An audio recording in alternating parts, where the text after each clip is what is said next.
김경래 최강 시사.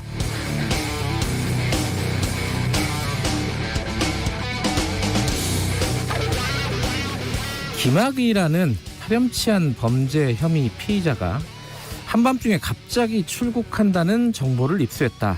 아마 급한 나머지 무리하게 법적 절차를 어기고 출국을 금지했다. 지금 불거진 의혹입니다. 공교롭게도 여기에 연루된 인사들이 이용구 법무부 차관, 이성윤 중앙지검장, 김용민 의원, 현재 그 윤석열 총장을 비롯한 검찰 주류와 딱 대척점에 있는 핵심 인물들이죠. 의혹이 사실이라면 정의를 세운다는 명목으로 불법을 저지른 셈입니다. 아마추어도 아니고 프로가 적법 절차를 무시를 했다면 혹은 빠뜨렸다면 당시 용납하기 어려운 일입니다. 당시에 그 김학의를 출국시켰다면 그러나 무능력하다는 또 비판을 받았을 게 또 뻔하죠.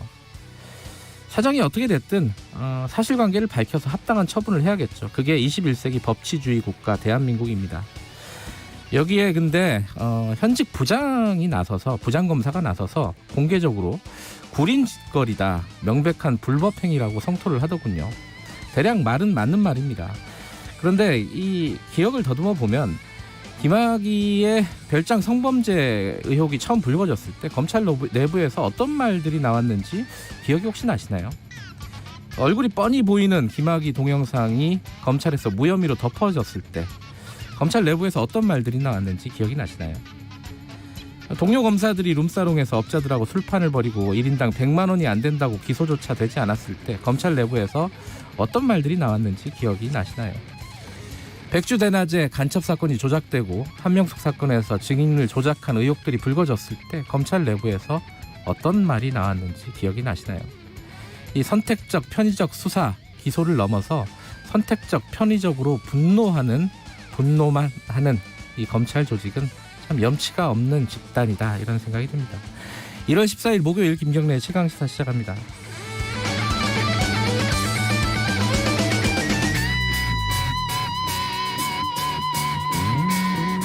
김경래 최강시사는 유튜브 라이브 열려 있습니다. 실시간 방송 보실 수 있고요. 샵 9730으로 문자 기다립니다. 짧은 건 50원, 긴 건 100원이고요. 스마트폰 콩 이용하시면 무료로 참여하실 수 있습니다.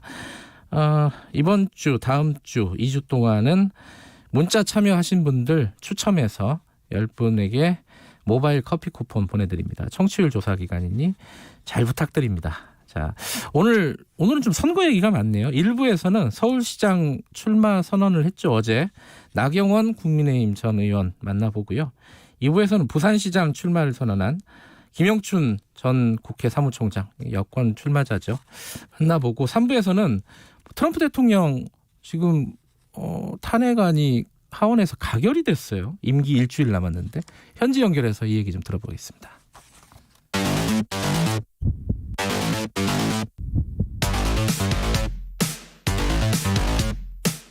오늘 아침 가장 뜨거운 뉴스 언박싱.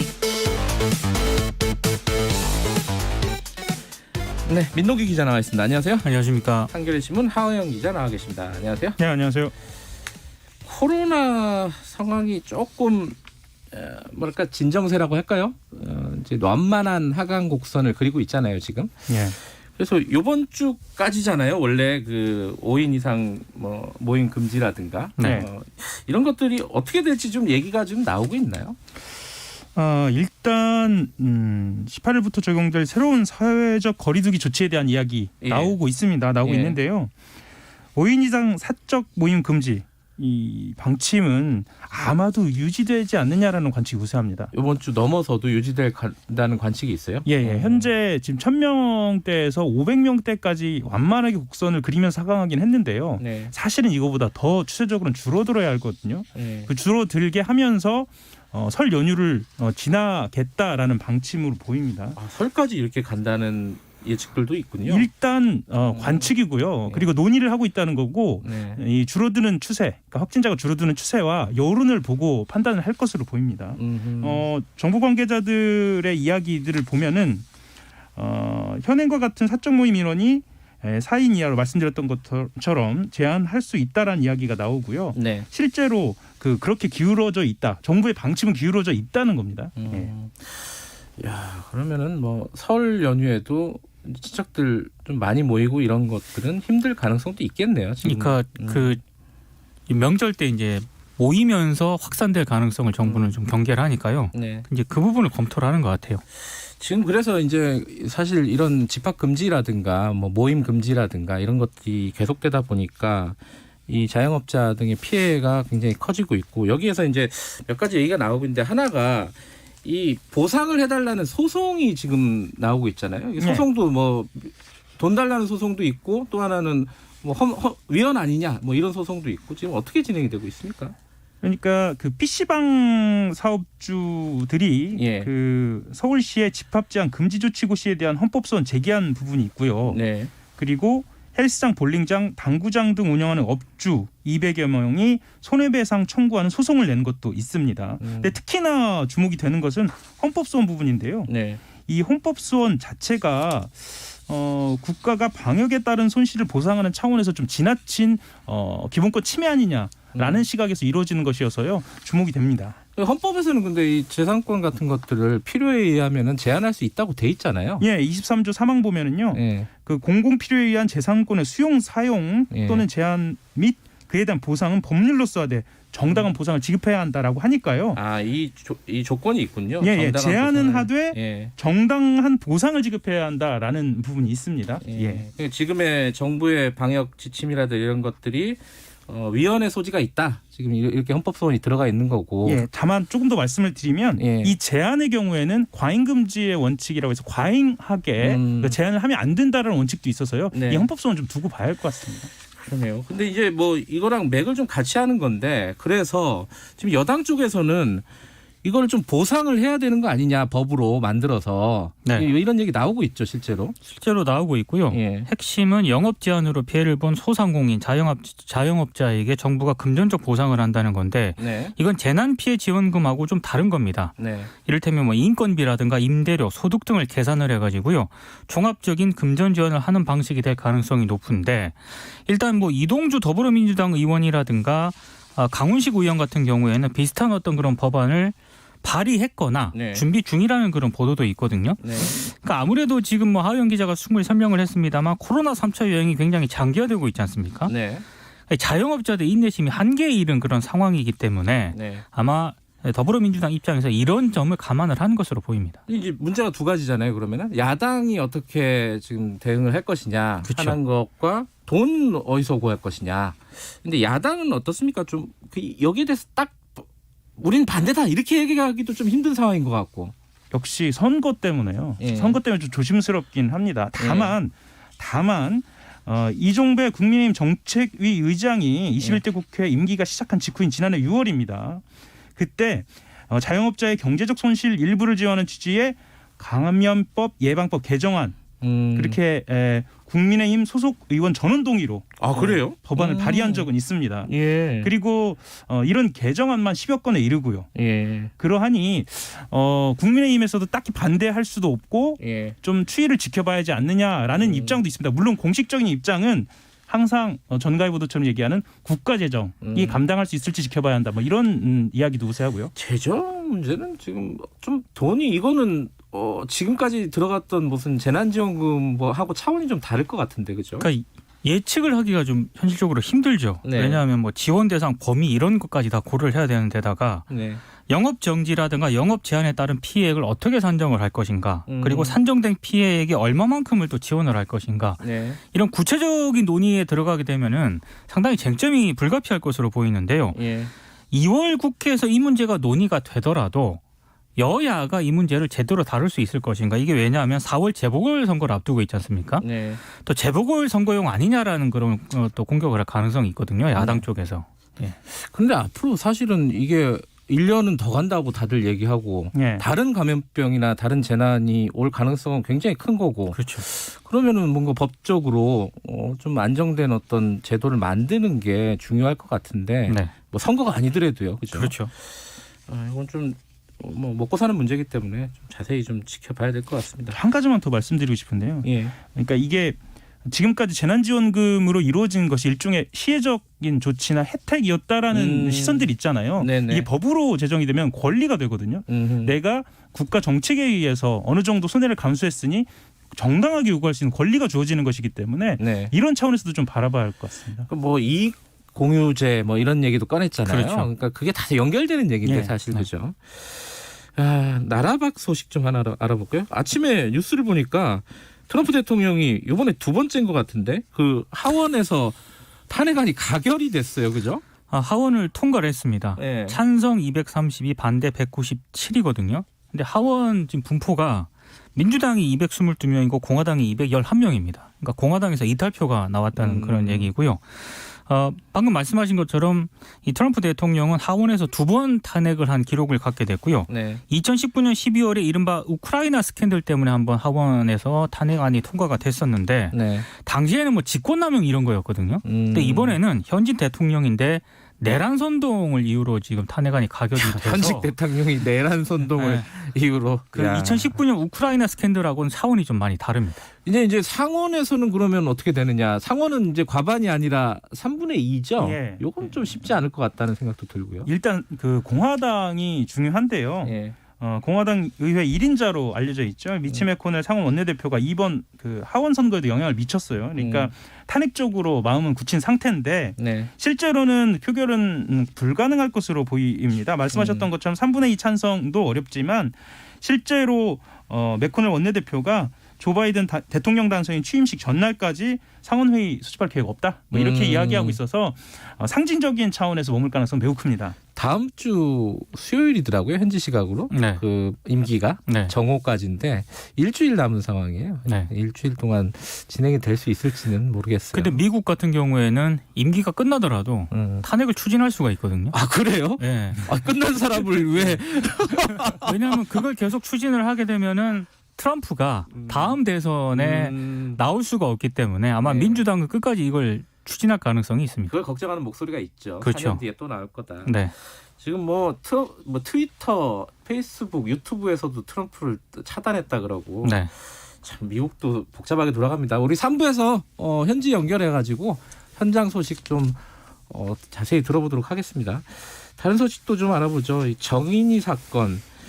이제 뭐 아동 학대 사망 사건이라고 하는 게 더 맞을 것 같은데 이게 이 애초에는 학대 치사였잖아요, 그죠? 혐의가 이게 네. 살인죄로 바꿔야 된다. 뭐 이런 여론들이 있었는데 전문가 의견들도 있었고 지금 그런 식으로 지금 진행이 되고 있는 거죠? 예, 어제 첫 공판이 열렸습니다. 서울 네. 남부지검이요. 네. 그 말씀하셨던 것처럼 살인죄를 적용하기 위해 재판부 공소장, 그러니까 재판부에 공소장 변경을 신청해서 재판부가 받아들였습니다. 서울 남부지법 형사 합의 13부로 첫 공판이 심의 열렸거든요. 네. 이때 그럼 왜 처음부터 살인죄를 적용하지 않았느냐라고 하면은요. 예. 기소 당시 검찰은 직접적인 사인을 확인하지 못한 상태에서 기소를 했고요. 어제 밝힌 바로 보면 부검의와 법의학자, 대한소아청소년과 의사회 내부 전문가에게 재감정 요청해서 받은 겁니다. 뭐 간단하게만 좀 말씀을 좀 드려볼까요? 드리면 말하기가 좀 힘든 부분들이죠. 예. 정인이가 밥을 안 먹는다는 이유로 화가 나서 정인이의 양팔을 강하게 잡고 때려서 뭐 팔꿈치 탈골을 시켰다는 부분이라든가요. 정인이의 배 부위를 수차례 때렸다는 부분이라든가 뭐 발로 밟았다는 부분 뭐 이런 것들 특히나 이 췌장절단 같은 경우에는 교통사고가 나야 날 정도로 그런 결과가 날 정도로 굉장히 극심한 고통을 가하는 그런 완력이라고 이렇게 밝히기도 했습니다. 사실은 제가 좀 머뭇거리기도 했는데요. 예. 저도 기자지만 이렇게 모든 언론이 나서가지고 네. 이 구체적인 정황을 드러내면서 부모를 악마화하는 거에는 저는 반대합니다. 개인적으로는. 왜냐하면 이게 분노로만 그치면 네. 실제로 정책이나 이후에 선순환이 될 수가 없거든요. 이것을 우리가 교훈으로 삼을 수가 없거든요. 네. 사실은 현재 시스템 잘 갖춰져 있고요. 저희 방송에서도 얘기를 한 것 같은데 좀 더 공적 책임을 묻는 방향으로. 그러니까 네. 왜 가족들은 말리지 못하는지부터 시작해서 이웃이나 우리, 그러니까 여기 있는 저조차도 왜 그런 상황을 말리지 못하느냐까지 좀 이렇게 공감대 좀 넓히는 방향으로 가야 할 것 같습니다.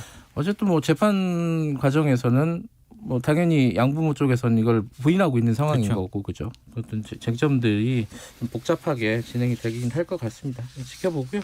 오늘은 여기까지. 원래 월성 원전 3중 수소 이 얘기를 좀 해야 되는데 요거는 뭐 내일이나 모레나 좀 해보죠. 모레는 토요일이군요. 안 됩니다. 내일 해봐야겠네요. 여기까지 듣겠습니다. 고맙습니다. 고맙습니다. 감사합니다. 민동기 기자, 한겨레신문 하호영 기자였습니다. 김경래 최강 시사 듣고 계시고요. 지금 시각은 7시 35분입니다. 날씨 정보입니다. 서울 및 수도권뿐 아니라 충청도 전역에도 황사가 관측되고 있습니다. 오늘 충청 호남은 일시적으로 미세먼지 농도 매우 나쁨 단계까지 오르겠고요. 다른 대부분 지역도 나쁨 단계를 유지하겠습니다. 내일도 대기의 질은 계속 좋지 않겠습니다. 오늘 낮 최고 기온도 서울 7도, 광주 14도 등 낮에 초봄 날씨를 보이겠습니다. 예년 기온을 아침 기온과 더불어 3에서 5도 정도 웃돌겠습니다. 그런 가운데 내일은 기온이 더 오릅니다. 내일 서울의 아침 기온 영상으로 1도 예상되고 낮 기온은 9도를 보이겠습니다.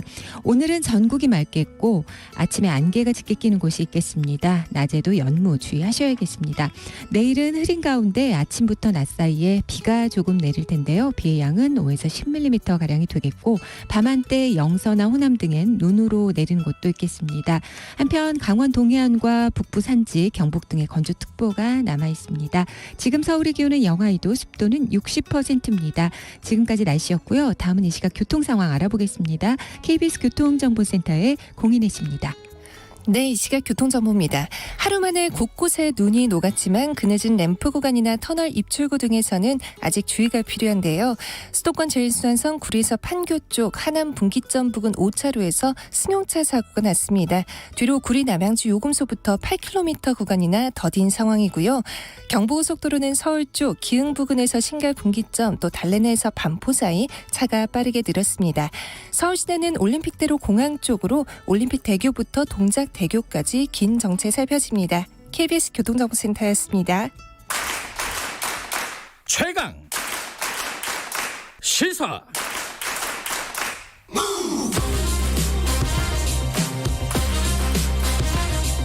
지금 여러분께서는 김경래 기자의 최강 시사를 듣고 계십니다. 네, 선거철이죠. 어제 나경원 전 의원이, 국민의힘 전 의원이 서울시장 보궐선거에 출마하겠다고 선언을 했습니다. 이제 야권이 좀 뭐랄까요, 뜨겁습니다.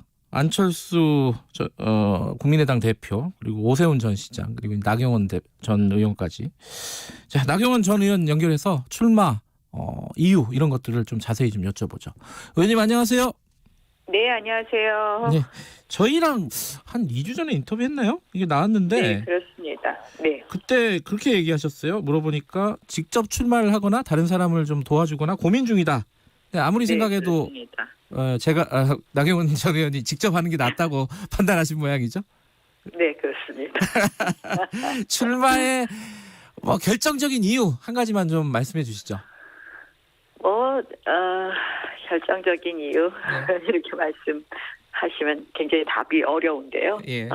사실은 이번 선거는 여러 가지 의미가 있다고 생각합니다. 네. 서울시장 자리 그것 이상이 있다고 생각을 하고요. 특히 이번 선거에서는 1년짜리 시장이에요. 1년짜리 시장이 할 수 있는 것도 해야 될 일을 따져보면요. 지금 사실은 코로나 위기 극복, 이건 뭐 가장 첫 번째 것이고요. 또 하나는 이제 부동산 문제일 텐데요. 코로나 위기 극복 보면 정말 좀 야무진 마음으로 해야 될 사람이 필요할 것 같고 또 그런 실천력 또 그러면서 섬세하게 좀 봐야 될 부분이 있을 것 같아서 출마하게 되었고요. 뭐 이번 시장 선거 왜 생겼냐 보면은 역시 그 여성 인권 유린 문제가 있거든요. 그래서 이번엔 또 여성 시장이 출마하는 것이 맞겠다 해서 하는 것이 맞겠다. 여성 시장이 하는 것이 맞겠다 해서 출마하게 되었습니다. 독하고 섬세하게. 그 문장이 굉장히 인상적입니다. 이게 무슨 뜻으로 이 문장을 만드신 거예요? 조금 전에 설명한 것처럼 위기의 시대거든요. 서울은 지금. 그래서 정말 어떻게 보면은 이 독한 의지가 있어야지만 해결할 수 있다고 생각을 합니다. 그래서 서울의 여러 가지 문제를 독하게 해결하겠다. 또 그 과정에서는 세심하게 정책을 쓰겠다. 지금 최근에 보면은 뭐 그동안 방역도 뭐 탁상 방역, 네. 우리가 일방적 방역 기준에 대해서 많이들 걱정들 하지 않았습니까? 그래서 이걸 좀 세심하게 정책을 만들겠다. 그러니까 방역은 뭐 물론 국가에서 하는 일이지만 네. 그것을 집행하는 과정에서 우리가 좀 세심하게 하자 이런 이야기도 되겠습니다. 그 문재인 정부라든가 여권하고 독하게 싸우겠다 이런 뜻은 안 들어가 있나요? 독하게 해결하겠다는 거고요. 독하게 싸우겠다는 건 이런 게 있을 수 있을 것 같습니다. 부동산 정책을 볼 때 우리가 한쪽은 공급 문제가 있을 것이고 네. 하나는 지금 세금 문제가 굉장히 뜨거워요. 네. 그럼 이제 공시가격 같은 것을 정하고 그다음에 그것으로 인해서 지금 세 부담이 늘어나는 것 네. 이런 것 시민들을 위한 일이라면 그런 부분은 이제 그런 것을 감소시키기 위한 부분이라면 독하게 싸우겠습니다. 자, 내용부터 좀 여쭤보고 뭐 정치 공학적인 얘기는 뒤에 좀 여쭤보죠. 어제 기자회견을 하신 게 보니까 용산 골목에서 했어요, 그죠? 네. 예. 이게 아마 코로나 그렇습니다. 때문에 힘든 뭐 자영업자 이런 분들을 염두에 두고 하신 거겠죠? 아, 정말 마음이 아프더라고요. 네. 저도 잘 몰랐는데 그 골목이 이태원에서 가장 소위 장사가 잘 되는 그런 핫플레이스. 골목이었다고 합니다. 예. 네, 핫플레이스였답니다. 근데 한 집은 폐업, 한 집은 휴업, 한 집은 폐업. 그 골목이 전부 그렇게 돼 있는 거예요. 제가 걸어가는 70m가. 그리고 마지막에 보면 장사하고 싶다 이렇게 써 있습니다. 네. 그래서 정말 이 코로나 위기로 코로나19로 가장 직격탄을 맞은 분들이 소상공인일 것이고요. 뭐 소상공인들이 이렇게 몰락하면서 뭐 작년에 일자리가 완전히 씨가 마르지 않았습니까? 일자리 빙하기 이런 표현이 있던데요. 그래서 정말 힘든 분들에게 희망을 드리겠다 이런 강한 의지를 표현하기 위해서 그곳에서 출마했고요. 예. 그것이 아마 지금 시장이 해야 될 가장 중요한 일이 아닌가 하는 생각에 그 자리에 출마하게 됐습니다. 이런 피해 입은 분들에 대한 구제, 어떤 소득 보전 이런 부분들은 사실은 지자체하고 중앙정부하고 같이 해야 되는 부분들이잖아요. 근데 네, 서울시에서는 어떤 걸 할 수 있는 겁니까?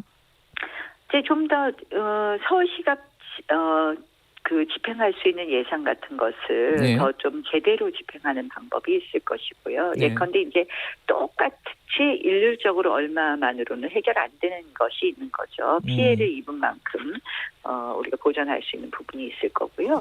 또 하나 제가 생각한 거는 어제 공약에 포함되어 있는데요.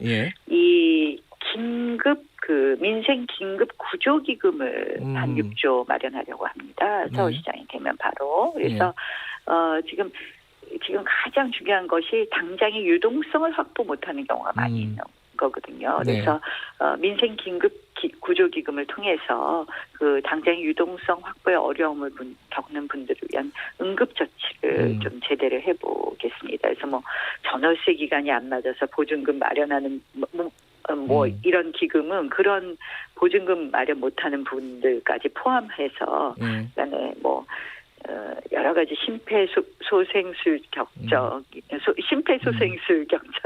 그런 융자자금으로 쓸 수 있을 것 같습니다. 지금 여당에서요, 그 관련해 가지고 이 피해를 제도적으로 법적으로 보상할 수 있는 이런 법제화를 하자 이런 얘기 나오는데 이건 어떻게 그럼 찬성하시는 입장인가요? 법제화를 지금 당장 할 것인지는 조금 더 긴밀하게 봐야 될 것이고요. 그러니까 피해를 보전하는데 실질적 피해 보전의 방향으로 가야 된다. 이런 큰 틀에 대해서는 동의를 합니다. 이익공유제는 어떻게 생각하세요? 다 연장선인데.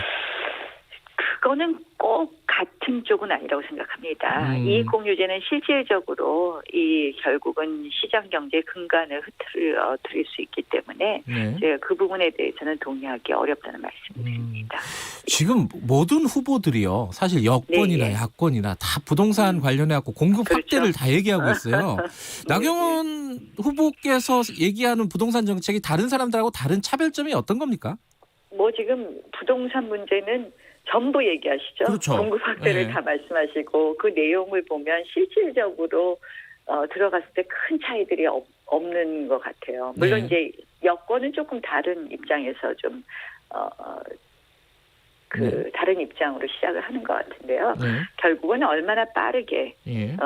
이 각종 규제를 걷어내느냐, 그리고 그를 통해서 얼마나 빠르게 민간 부분이 활동하게 하느냐, 이런 활성화하게 하느냐, 이런 생각이고요. 예. 어제 당에서도 그 부동산 정책을 발표를 했습니다. 김종인 네. 위원장께서 예. 뭐 적극적으로 공감하고요. 네. 거기에 나온 내용은 뭐 안 그래도 다 제가 생각했던 내용들이 다 이렇게 말씀드릴 수 있겠습니다. 알겠습니다. 뭐 이게 구체적인 공약이나 이런 부분들은 앞으로도 계속 얘기할 수 있는 기회가 있을 것 같고, 다른 거 좀 여쭤볼게요. 지금 안철수 국민의당 대표와의 관계가 가장 좀 야권에서는 뜨거운 화두잖아요. 이거 어떻게 해야 된다고 생각하십니까? 지금 안철수 대표가 단일화 예.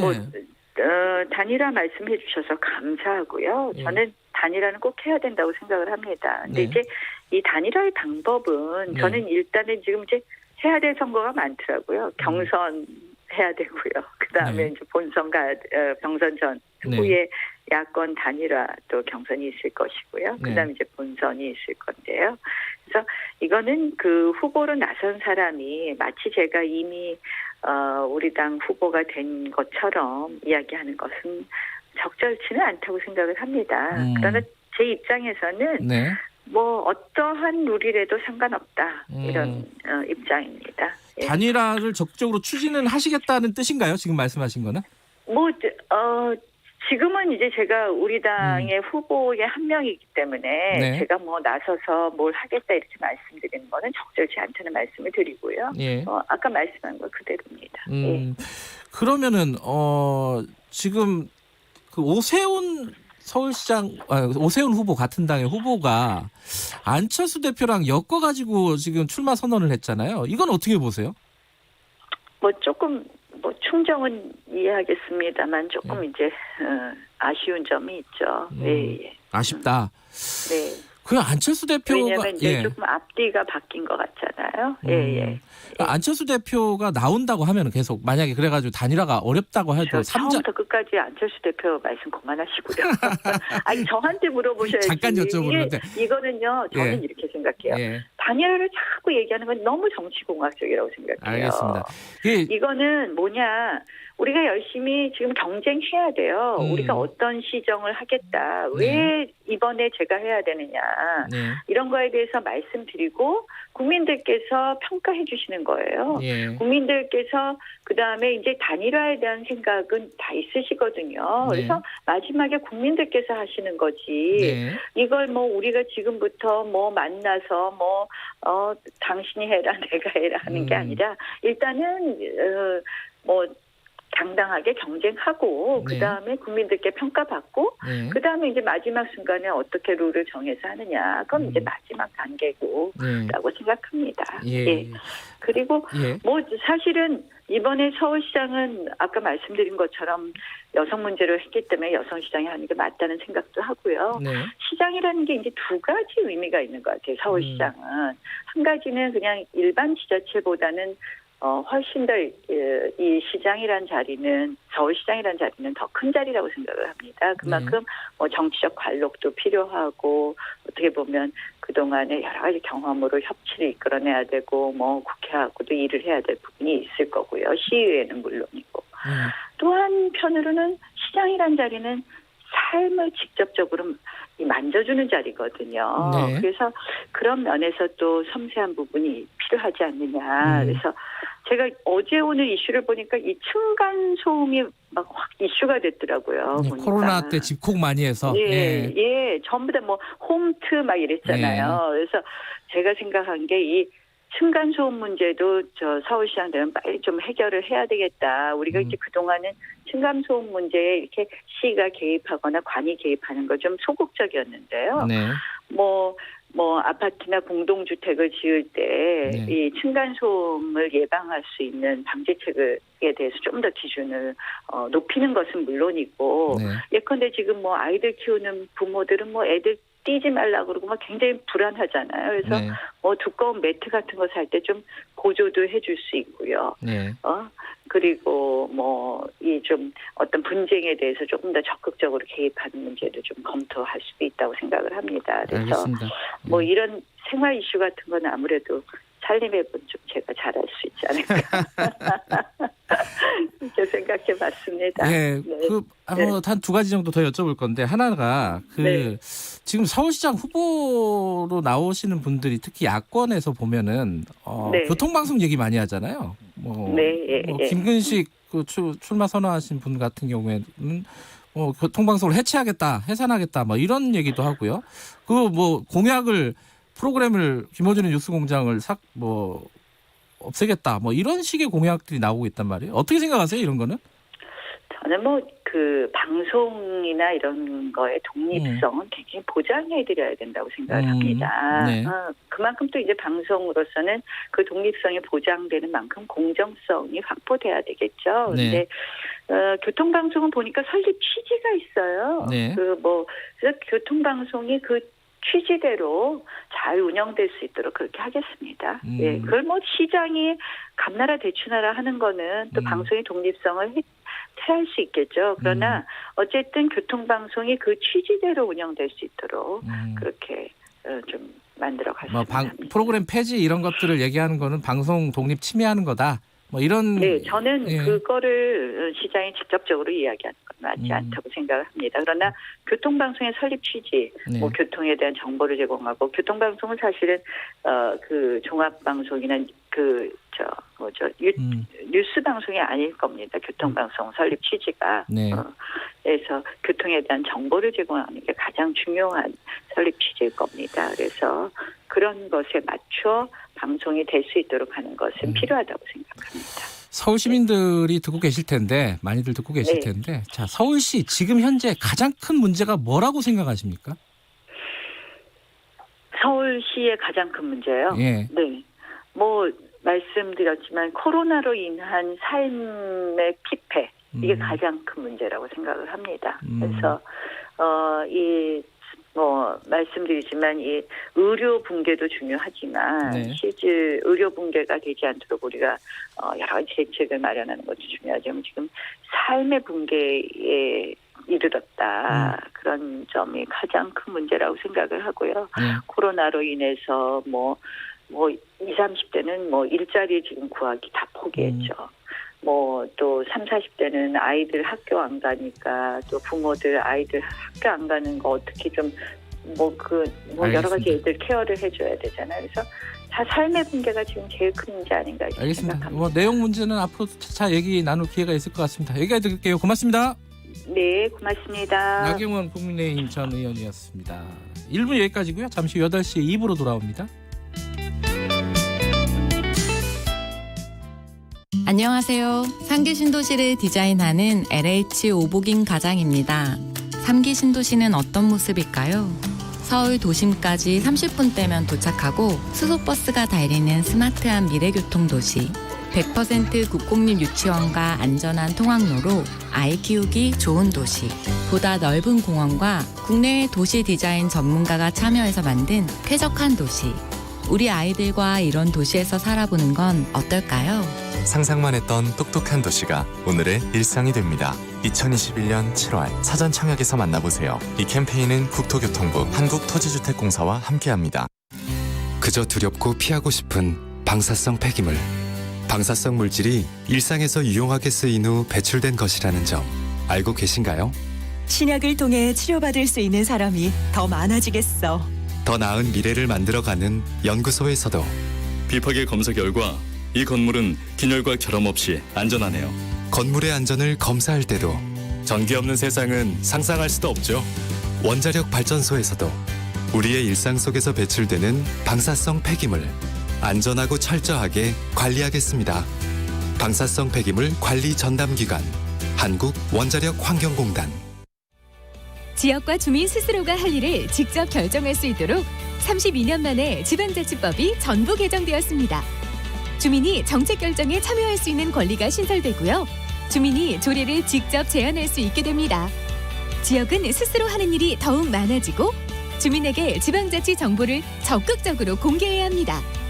중앙과 지역이 함께 중요한 정책을 논의하고 지역이 서로 협력할 수 있는 제도가 마련된다고 하니 지역이 더욱 행복해지겠죠? 32년 만에 지방자치법 전부 개정으로 주민이 만들어갈 대한민국의 미래가 시작됩니다. 이 캠페인은 행정안전부와 함께합니다. 말 같은 말.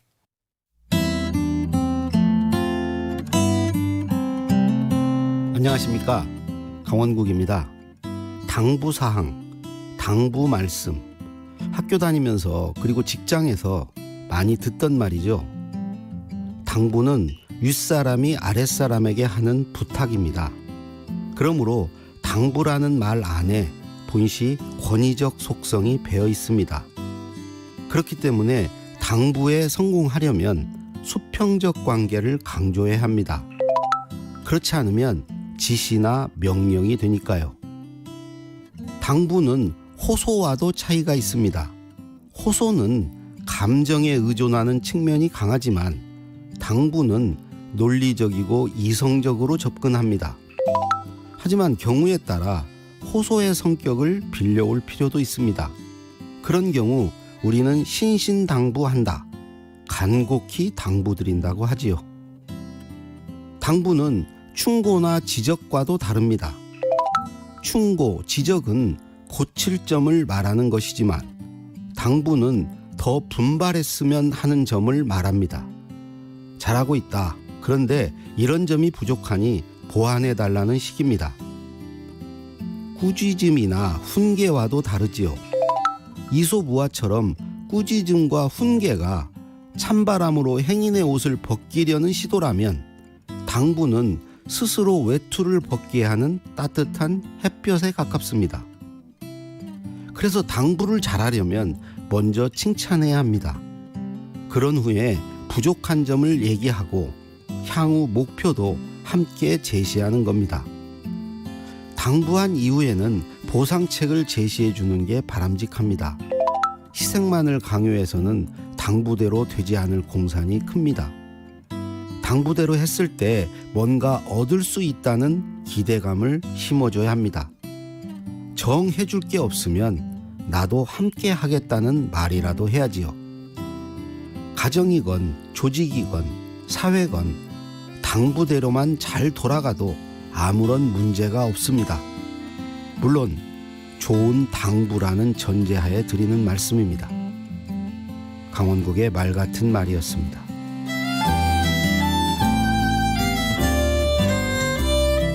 말이 수평적일수록 당부의 권위는 높아집니다. 당부의 목표는 차가워도 말은 따뜻해야 합니다.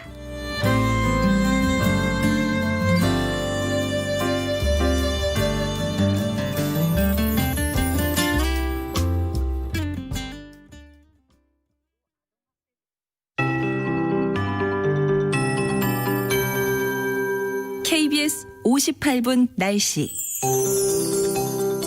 황사의 영향으로 오늘 전국적으로 대기의 질이 좋지 않겠습니다. 특히 충청 호남 지역의 미세먼지 농도는 지금도 나쁨 단계인데 일시적으로 매우 나쁨 단계가 되겠고요. 내일도 상황 다르지 않겠습니다. 어제 눈 내린 지역 아직 기온이 낮은 시간대라 비탈길이라든가 살얼음이 있는 이면도로에서 주의가 필요하겠습니다. 오늘 전국이 대체로 맑겠습니다. 아침 기온도 예년 기온을 3도에서 5도 웃돌고 있는데요. 일부 중북부 지방을 제외하고는 추위의 강도가 약한 편입니다. 오늘 낮에도 포근하겠습니다. 오늘 서울은 7도 정도, 대전 10도, 광주 14도, 대구 11도까지 오르겠습니다. 전국적으로 5도에서 14도의 분포입니다. 지금 곳곳에 안개가 껴있는데요. 낮에는 연무로 남을 수 있겠습니다. 내일 서울의 아침 기온 1도, 낮 최고 기온 9도 등으로 오늘보다 더 오르겠지만 모레 또다시 추워지겠습니다. 전날보다 10도 이상 기온이 떨어지는 등 기온 변화가 크니까 건강관리에 유의하셔야겠습니다. 내일은 흐린 가운데 오전에 수도권 내륙 등 전국 곳곳으로 비가 내리겠고 밤에는 눈으로 바뀌는 곳도 있겠습니다. 현재 강원 동해안과 북부 산지, 경북 등에는 건조특보가 발효 중입니다. 지금 서울의 기온은 영하 2.5도입니다. 강혜종입니다.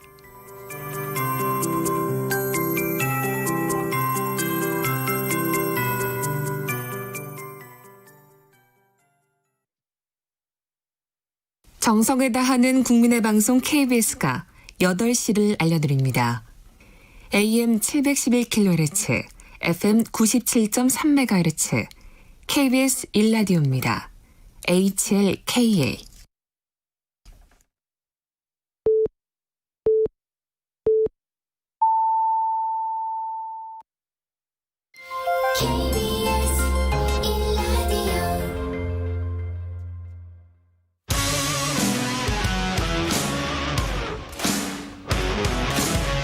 뉴스타파 기자 김경래 최강 시사.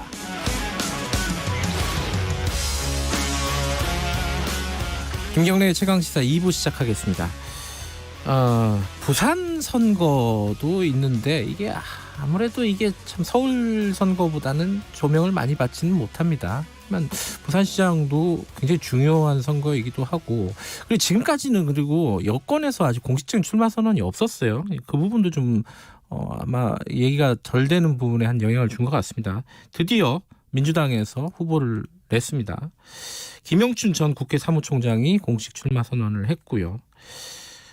고민이 많았던 것 같습니다. 나온 데까지 얘기를 좀 들어보죠. 그리고 부산은 이게 이제 지역 균형 발전이라든가 이런 부분들이 핵심이죠.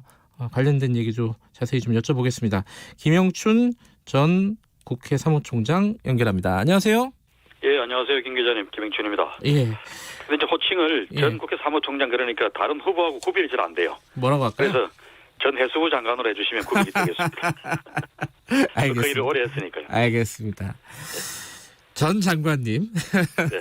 그 고민이 많으셨던 것 같아요. 이게 야권은 지금 굉장히 많이 출마를 했잖아요. 이미 출마 선언을 했는데 예, 여당에서 아무도 안 나와가지고 10명이 넘고 있습니다. 부산에서는.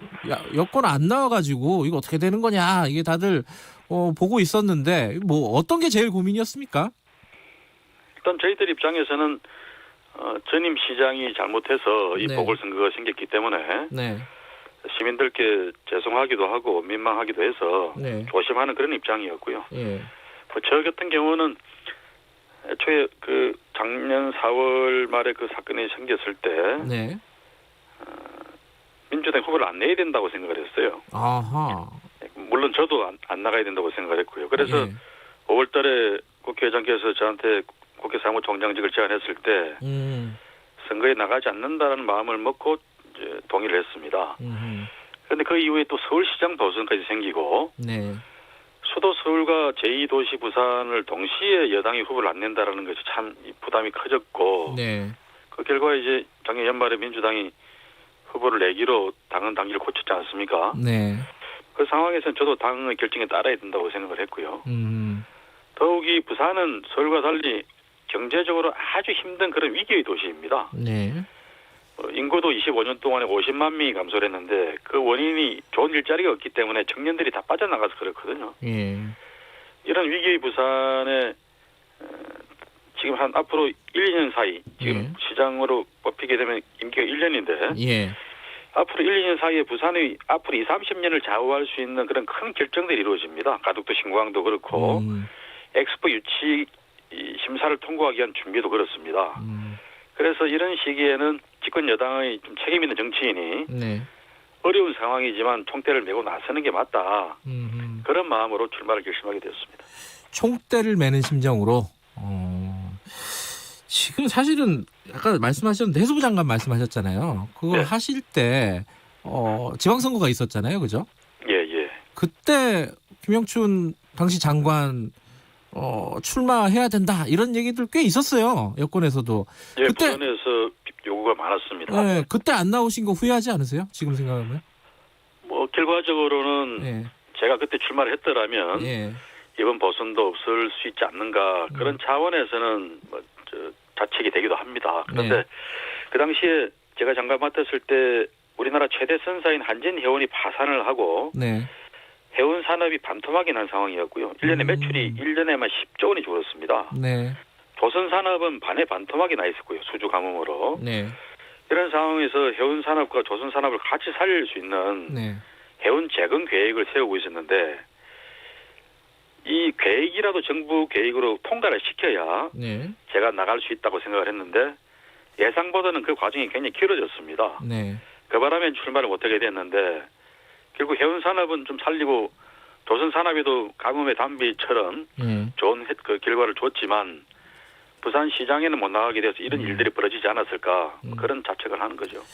근데 지금 아까 이제 국민의힘 쪽에서는 예비 후보가 벌써 10명이다 이런 말씀하셨잖아요. 예. 근데 그게 보여주는 게 이제 국민의힘 쪽에서는 여론을 부산시장은 우리가 되는 거다. 그러니까 막 당상이라고 생각을 하죠. 예, 공천만 받으면 예. 무조건 이기는 따놓은 당상이다 이렇게 생각하기 때문에 예비후보 등록만 10명이고 그 위에도 지금 또 추가로 더할 사람들이 기다리고 있습니다. 그러니까 지금 어쨌든 부산 시민들의 여론, 민심이 지금 여당한테 우호적이지 않다. 이렇게 볼 수 있는 거잖아요. 어쨌든 간에요. 그죠? 이미 작년 4월에 총선에서도 전국적으로는 민주당이 압승을 했지 않습니까? 그렇죠. 그 상황에서도 부산은 오히려 6석 민주당 의석이 3석으로 줄어들었습니다. 그만큼 지역의 정서가 다시 과거로 좀 돌아간 그런 느낌이 있습니다. 뭘 잘못한 거예요? 그게 예. 뭐 특히 뭐 다른 요인도 있겠지만 그만큼 저는 우리 부산 시민들이 삶이 힘들어져서 그렇다고 봅니다. 문재인 정부나 이런 데 기대를 했는데 그렇게 금방 좋아지기는 힘든데 그래도 더 점점 살기 힘들어지는 거 아니냐. 이런 불만이 작용하는 것도 크다고 저는 생각을 합니다. 꼭 그것만은 아닙니다만은. 근데 이제 제가 이 선거에서도 이야기하고 싶은 게 부산이 25년, 30년을 계속 이렇게 감소해온 추세입니다. 경제적인 활력이 떨어지고 점점 위기의 도시가 되어가고 있는데 심지어 우리 부산을 어떤 사람들은 노인과 바다의 도시라 그럽니다. 전국 7대 도시 중에서 노인 인구 비율이 가장 높아요.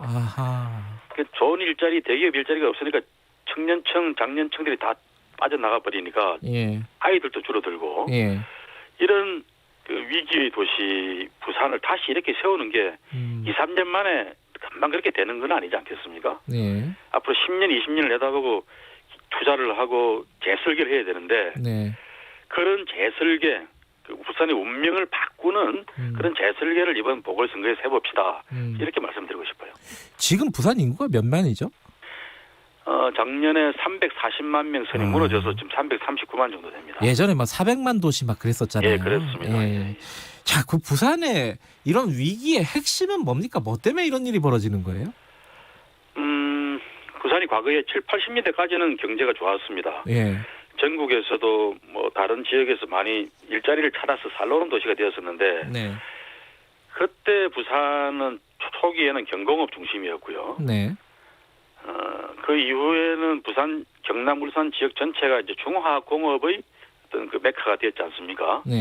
그래서 부산도 이제 그런 경남이나 울산 경제의 좋은 영향을 많이 받았습니다. 그런데 그러면서 부산이 경제적 대전환, 구조조정을 할 수 있는 시기를 놓쳐버렸습니다. 전두환 정권이 80년대에 부산의 대표 기업들인 동명목재나 국제그룹을 해체시켜버렸고요. 정치적인 단합을 하면서. 그래서 그런 대기업들이 이 새로운 투자를 할 수 있는 여력이 없어져 버리고요. 또 있던 기업들도 부산을 빠져나갑니다. 탈출하기 시작합니다. 그러면서 또 성장 억제 도시로 묶어버려요. 부산에는 새로운 기업 투자를 할 수 없게 만들어버렸습니다. 전두환 정권 시절의 이야기입니다. 그러니까 80년대를 거치면서 부산이 경제적인 대전환을 했어야 되는데 그걸 할 수 있는 시기를 놓쳐버렸죠. 90년대 들어가서는 김영삼 대통령이 그걸 풀어내고 삼성 자동차도 유치를 하고 했습니다만 그때는 이제 때가 좀 늦어버린 것 같습니다. 그래서 지금 새로운 신성장 산업들인 뭐 IT 산업이나 바이오 산업 이런 것들은 대부분 수도권으로 집중이 되고 있지 않습니까? 그러니까요. 지방에는 그런 산업들이 가지 않습니다. 그러니까 점점 더 그 지역 경제, 부산 경제는 힘들어질 수밖에 없는 구조적인 요인을 안고 있습니다. 그러니까 그 구조적인 요인을 김영춘 후보께서 어떻게 타개할 것이냐 이게 핵심 아니겠어요? 어떻게 하시겠다는 거죠? 그래서 제가 작년부터 해수부 장관 퇴임하고 나서 재작년이네요 벌써 퇴임하고 나서 고민을 하다가 김경수 지사와 함께 논의를 해서 불경 메가시티라는 걸 만들어보자. 부산, 울산, 경남을 경제 공동체로 묶어서 그럼 800만 정도가 됩니다. 싱가포르는 홍콩보다 인구가 더 많거든요. 이 800만 불경을 묶어서 경제 공동체를 만들고 메가시티를 만들어서 서울과도 경쟁을 하고 글로벌 비즈니스를 하는 그런 동북아시아의 핵심 경제 블록을 만들어보자. 그래야 부산에 살겠다. 그런 이제 대안을 제시를 했고요. 그건 이미 진행 중입니다. 그리고 이런 부울경 메가시티를 위한 가장 핵심 인프라가 가덕도 신공항이에요. 그래서 가덕 신공항을 빨리 건설해야 된다. 이렇게 이제 외치고 있는 건데 단지 여객도 여객이지만 화물기가 24시간 이착륙할 수 있는 그런 공항이 되어야 ICT 산업이나 바이오 산업 같은 첨단 산업 또 4차 산업혁명 시대에 맞는 그런 신성장 기업들이 부산에 투자를 하고 기업을 만들 수가 있는 거죠. 그래서 부산으로서는 이게 신공항 문제가 그냥 뭐 국민의힘 어떤 의원들이 고쳐 말리는 공항이라고 비아냥하기도 했는데 부산이나 경남 지역으로서는 이 미래 발전을 위한 절박한 생존 수단입니다. 그런 차원으로 이해를 해주시면 좋겠습니다. 그런데 지금 그 가덕도 신공항 같은 경우에는요, 국민의힘 후보들도 다 한다고 하는 거잖아요. 그래서 전부 다 한다 그러는데 이게 뭐 부산 국회의원들이야 당연히 한다고 그래야죠. 근데 그분들이 빅팀에 박근혜 정부가 김해 신공항이라고 가짜 이름을 붙이고 정치적 타협을 통해서 김해 공항 확장안을 만들었는데 그걸 다 찬성했던 사람들입니다. 그런데 그 김해 공항이라고 하는 거는 2002년도에 돛대산 사고로 129명 그 민항기가 사망 사고가 나면서 노무현 대통령이 지시해서 검토에 들어갔던 그 신공항 사업이 김해로 낙착된 데에는 이명박 정부와 박근혜 정부 10년 동안 그 사람들이 그렇게 만들어 놓은 거거든요. 그러면서 이제 민주당이 열심히 싸우고 노력해가지고 김해 공항으로는 안 된다. 그래갖고서는 뭐 밤에는 여객기나 화물기가 다닐 수도 없고 또 경제활동이 어려운 그런 공항이니까 가덕도에 신공항을 만들어야 된다고 해서 이를 이제 거의 만들어가는 중인데 뒤늦게 숟가락을 들고 이제 덤벼드는 그런 격입니다. 그것도 부산 국회의원들만 마지못해 그렇게 하는 거지 대구 경북 국회의원들은 반대하고 있지 않습니까? 국민의힘 중앙당 지도부는 어떤 면에서는 반대에 가까운 그런 유보적인 태도를 보이고 있어요. 이런 점들을 좀 분명히 입장을 밝혀라라고 말씀을 드리고 싶어요. 지금 다른 현안들도 몇 가지가 있는데 부산이 이 일종의 풍선 효과 뭐 이런 것도 좀 있었고요. 그래서 부동산이 굉장히 좀 너를 띄었어요. 사실 굉장히 최근에 많이 오른 것도 사실이고요. 아까 이제 도시는 굉장히 쇠퇴했다고 말씀하셨는데 부동산은 일부 지역이 부산에도 일부 지역이죠. 급등하고 이랬어요. 이 부분에 대한 대책은 좀 있습니까? 전 길게 보면요. 부산이 과거 한 10년 정도를 놓고 봐도 부산 전체로는 부동산 가격 상승률이 한 20-30%밖에 안 됩니다. 그래서 부산의 부동산 상승이 급격하다고 말할 수는 없고요. 다만 말씀대로 뭐 해운대라든지 일부 지역의 부동산 값은 그거보다 더 많이 올라갔죠. 근데 서울은 더 많이 올라갔어요. 그런 면에서 부산 지역의 부동산이 너무 저평가된 것도 사실이다. 저는 그런 측면도 말씀드리고 싶고요. 그만큼 지방 경제가 어렵기 때문에 그런 거겠죠. 근데 이제 문제는 집을 못 가진 서민들이나 이 청년들이 점점 집 사기 힘들어지는 게 문제 아니겠습니까? 그래서 저는 차기 시장이 질 좋은 공공임대주택을 좀 확 대폭 늘리고 청년주택, 청년주거 1인 가구나 2인 가구 정도의 이 청년주거를 대폭 확대시키는 그런 정책을 집중적으로 펴야 된다고 생각합니다. 알겠습니다. 그 내용은 뭐 한 이 정도로 정리하고요. 선거 관련된 얘기 좀 해볼게요. 지금 아까 말씀하셨듯이 이게 격차가 좀 있습니다. 지지율. 그렇죠. 지금은. 그거 어떻게 돌파하실 거예요? 뭐 보관이 있으세요? 어떤 사람은 뭐 3달밖에 안 남았다 그러는데. 그러니까요. 제 입장에서는 3달이나 남았다. 선거에서는 3달은 굉장히 긴 시간입니다. 그리고 이번 선거가 그냥 정치 선거로 치닫는다 그러면은 역전하기가 어렵겠죠. 그런데 우리 부산 시민들께 저는 그렇게 호소드리고 싶어요. 지금 부산은 이번 시장 선거, 보궐선거만큼은 정치 선거를 할 그럴 때가 아닙니다. 부산의 이 위기를 극복해낼 수 있는 앞으로도 10년, 20년의 그 부산 운명을 바꿀 수 있는 그런 살림꾼을 뽑아야 되는 선거입니다라고 호소드리고 싶어요. 그래서 이번 선거가 부산의 팔자를 고치는 운명을 바꾸는 선거가 될 수 있다 그러면 중요한 결정들이 앞으로 1년, 2년 사이에 다 이루어집니다. 네. 가덕 신공항이라든지 또 엑스포 유치를 위한 준비라든지 뭐 이런 것들이 1, 2년 사이에 결정적으로 준비가 돼야 되는데 네. 그런 일들을 야당 시장이 잘할 수 있겠느냐, 아니면 여전히 문재인 대통령 남은 1년 그리고 민주당 180석 의석을 가진 집권 여당과 함께 이런 일들을 급박하게 힘있게 추진할 수 있는 그런 여당의 네. 경험 있는 시장이 필요한 건가, 그런 선택의 선거로 저는 부탁을 드리고 싶어요. 근데 뭐 지역 이슈도 있지만은 전체적으로 보면은 이번 선거가 이제 그 여당 심판이라든가 예. 정권 심판의 기회다. 이게 야당 쪽에서는 그렇게 생각하지 않겠습니까? 예, 예. 그런 여론들이 일부 있는 것도 사실이고요. 그렇죠. 예. 이 부분은 어떤 부분이 지금 민주당이나 지금 집권 정부가 좀 뭔가 실책이 있다는 건데 어떤 부분이 문제라고 보세요? 그건 서울이나 부산이나 마찬가지일 그러니까요. 겁니다. 예. 뭐 집권당이나 정부에 대해서 가지는 불만들이야. 예. 뭐 예를 들면 코로나19 환자가 늘어나고 예. 백신은 아직 확보가 안 돼 있다라든지 예. 또 뭐 작년에 있었던 검찰총장 파동이라든지 뭐 등등의 요인들이 네. 복합적으로 작용한 거겠죠. 그런데 앞으로 저는 그 문제들도 좋아질 수 있다고 보고요. 네. 또 문재인 대통령을 비롯해서 정부도 또 여당도 점점 더 국민의 그 호흡과 맞추는 그런 노력을 할 거고요. 네. 또 부산에서도 가덕도 신공항 문제가 진전이 확 이루어지고 네. 그런 변화가 있다 그러면 충분히 여론도 좋아질 수 있다고 생각합니다. 최근에 뭐 정치적인 이슈 중에 하나가 전직 대통령들에 대한 사면이 있었잖아요. 뭐 당에서 또 중진이시고 하시니까 이 부분에 대한 입장은 어떠십니까? 국민 화합 차원에서는 충분히 검토해 볼 수 있는 그런 일이죠. 네. 그런 차원에서 이낙연 대표도 말을 꺼내셨다고 보고요. 예. 근데 분명한 거는 국민들께서 이 선택을 지지해주지 않으면은 이루어질 수 없는 일 아니겠습니까? 네. 그래서 저는 오늘인가요? 대부분 판결이? 지금 판결이 나오면 예. 두 분 전직들이 국민들께 좀 진심으로 사과를 했으면 좋겠습니다. 그렇게 해서 국민들의 얼어붙었던 마음들을 좀 녹여주고 네. 사면에 대한 공감대가 만들어지면 문재인 대통령도 결단할 수 있을 수가 있겠죠.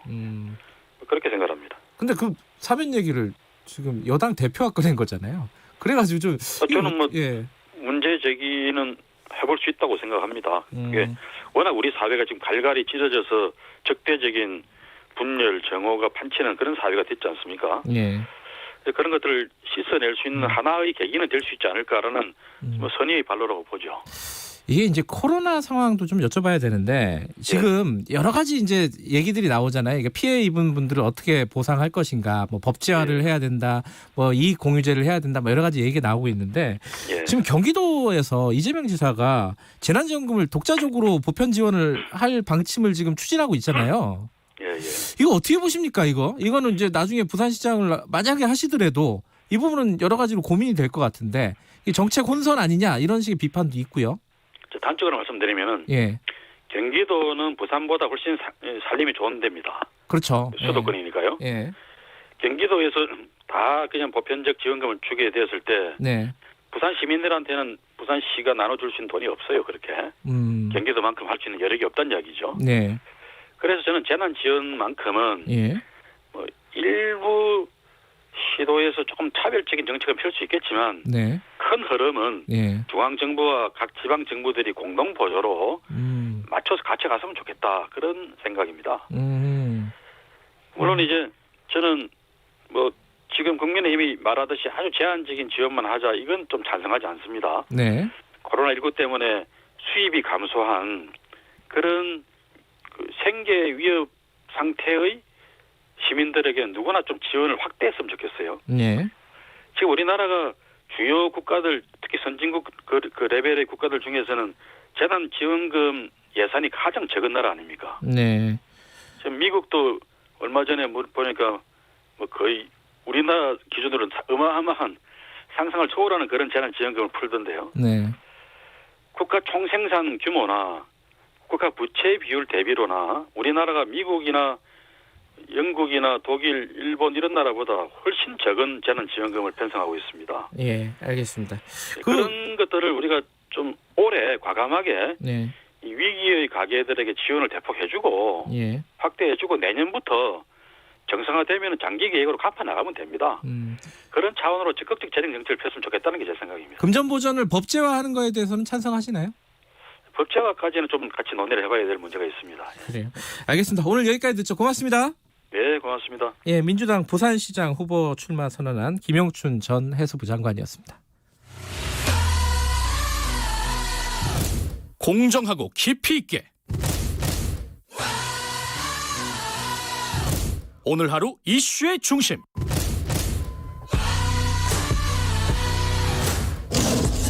김경래의 최강 시사.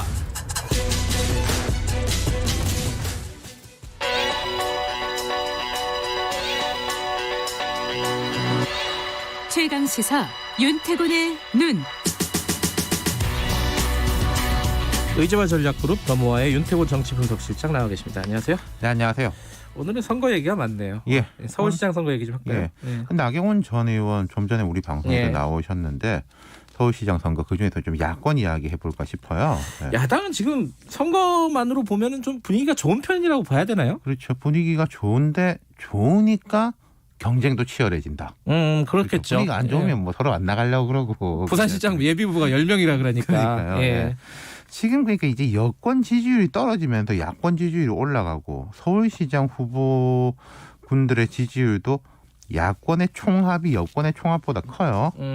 그것도 네. 이제 출마 선언하는 사람들도 많고 예. 그러니까 이제 경쟁, 견제, 공방 이런 게 시작되는 거죠. 근데 그 중에서도 안철수 국민의당 대표가 야권에서는 뭐 대략 1위를 달리고 있는 거죠. 맞아요. 예. 예, 뭐 거의 전 여론조사에서 그렇고 그러다 보니까 이제 안철수 대표를 향한 공격도 시작되는 거죠. 네. 그러니까 지금 보면 출마 선언도 제일 빨랐고 네. 그 출마 선언하면서 야권 단일화 해야 된다. 뭐 내가 지면 승복하겠다. 네. 이렇게 기선을 제압하고 나갔잖아요. 기선 제압. 그렇죠. 예. 그러니까 그 기선이 현재 유지되고 있는 것이고 네. 그 뒤에 이제 오세훈 전 시장 좀 뭐 애매한 조건부 선언인데 나섰고 나경원 전 의원 나섰고 이렇게 이른바 빅3가 돼 있는 거고 그 뒤에 이제 뭐 조은희 구청장, 금태섭 전 의원 이런 식으로 이제 뒤따르고 있죠. 네. 여기 아까 말씀하셨듯이 안철수 대표에 대한 여러 가지 공방들이 좀 있습니다. 그러니까 이게 두 축이요. 개별 뭐 후보들 간에 내가 더 뭐 훌륭하다, 내가 나가야 된다. 그 당연한 공방이 한 축이 되는 것이고 두 번째 축이 김종인 위원장과 안철수 대표의 공방. 이 공방은 안 대표는 말을 좀 아끼고 있는데 김 위원장이 노골적으로 좀 부정적으로 언급하고 있다. 안철수뿐만 아니라 그쪽을 축으로 삼으려고 하는 사람들한테도 부정적이다. 네. 이게 이제 큰 축이겠죠. 그러니까 이건 개인의 갈등이기도 하고 이제 국민의힘이라는 거대 정당과 국민의당이라는 미니 정당 간의 힘겨루기이기도 하고. 이게 그렇죠. 선거 구도로만 보면은 이게 김 위원장이 그 얘기 했잖아요. 3명 나와도 3자 구도로 가도 이긴다. 진짜 그래요? 이게 지금 상황이? 글쎄요. 그러니까 김 위원장이 안 대표한테 부정적인 것은 분명해요. 예. 근데 3자 승부를 해도 이길 수 있다. 여기서 이길 수 있다는 거는 우리 후보가 이길 수 있다는 거 아니겠습니까? 뭐 안철수가 이기겠다는 게 아니라 진짜 그렇게 생각하는지 좀 전략적 포석인지는 제가 아직 잘 모르겠어요. 그거는 제가 속을 잘 몰라가지고 예. 이게 전략적 포석이란 뜻은 뭐예요? 그러니까 국민의힘 입장에서는 자기들 후보를 띄우는 게 중요하지 않습니까? 예. 뭐 단일화를 부정하는 것 같진 않아요. 그 네. 국민의힘에서도. 근데 이제 뭐 입당 단일화 이제 이런 이야기를 하는데 근데 어차피 안철수가 되는 거 아니냐 이런 인식이 야권 지지들한테 퍼지면. 그러니까 말하자면 좀 대세론 비슷한 게 형성이 되면은 아예 승부 자체가 안 되는 거죠. 뭐 단일화를 만약에 단일화 들어가기 전에 국민의힘 후보가 한 뭐 10%고 뭐 저쪽이 한 30%다. 그럼 뭐 하나마나한 게임이 되는 거니까. 네. 그러니까 그런 좀 이제 대세론 같은 걸 좀 깨야 되겠다. 깨야 이런 되겠다. 생각을 하고 있는 것 같다는 거죠. 이게 그런 어떤 구도 비슷한 구도의 선거가 과거에 좀 있었잖아요. 그러니까 그게 그 이야기를 대표적으로 하는 게 이제 과거 조순시장 당선 시 오래된 얘기네요. 이게 예. 그러니까 첫 선거예요. 서울 시민들이 투표를 해가지고 시장을 뽑은 물론 저 4.19 때 이때를 제외하고 이게 1994년인가? 96년인가? 6년인가? 94년 맞을 겁니다. 네. 예. 그러니까 조순시장 당선 시 이제 3자 구도를 이야기하는데 이런 거죠. 당시에 무소속 박찬종 후보가 처음에 우세했는데 아하. 결국은 민주당 조순 후보가 당선되고 민자당 정원식 후보는 3위로 밀렸다. 그 박찬종 변호사 지금도 뭐 활동하시지만 그 당시에 이제 버버리 코트 입고 무균지 정치인입니다. 그래서 이제 그때 인기 좋았었거든요. 맞아요. 근데 그 개인 인기로 해봤자 결국은 2위로 밀렸다. 근데 이때는 여당이 3위로까지 밀렸었죠. 3위까지요? 네. 그럼 만약에 야당 입장에서는 뭐 국민의힘이 1위, 안철수 2위, 여당 3위 하면은 뭐 그보다 더 좋을 수는 없는 거겠죠. 네.